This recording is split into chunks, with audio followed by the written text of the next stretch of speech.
Why can we not have a simple, honest, and rational discussion about a topic, let's be fair, doesn't just affect black people, it affects everyone? Well, the reason the left does not want to hear this is because if what I'm saying is true, that means the policies that the left has been pushing for the last 50 years, giving people more and more stuff to encourage them to marry the government, as I put it, they have to rethink that. That requires them to rethink everything they believe from A to Z, and that is a discussion they don't want to have. Talk about cognitive dissonance. And so therefore, if you have that philosophy, and anybody who disagrees with you is not only wrong, they become part of the problem. They become part of the enemy. That's why you can't have a rational discussion. I believe that the other side is wrong. The other side believes I'm not just wrong, but I am a bad human being. I'm a fundamentally bad person. When you have that kind of attitude, how in the world are you going to have a discussion? Let me just give you another example of the intolerance of the left. There is a black editor of the New York Times, arguably the most important newspaper in the world. His name is Dean Baquet, first black editor, and he's still there.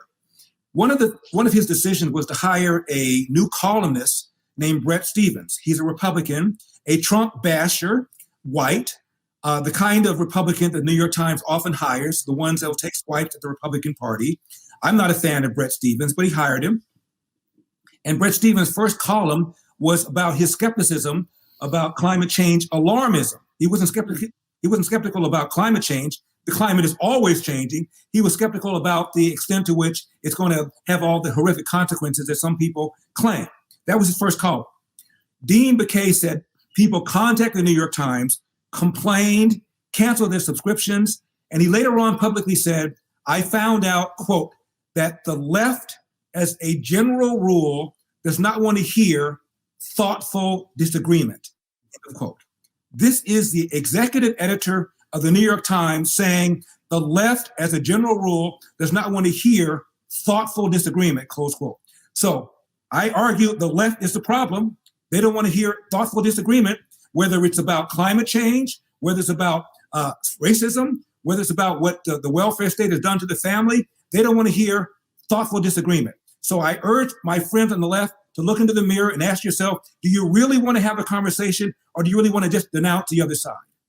And you say denounce the other side. Why is it so taboo for a black person to come out as a conservative? When you bear in mind, when I was working, I spent a lot of my career working in South and East London with a lot of first generation African immigrants, second or third generation Caribbean.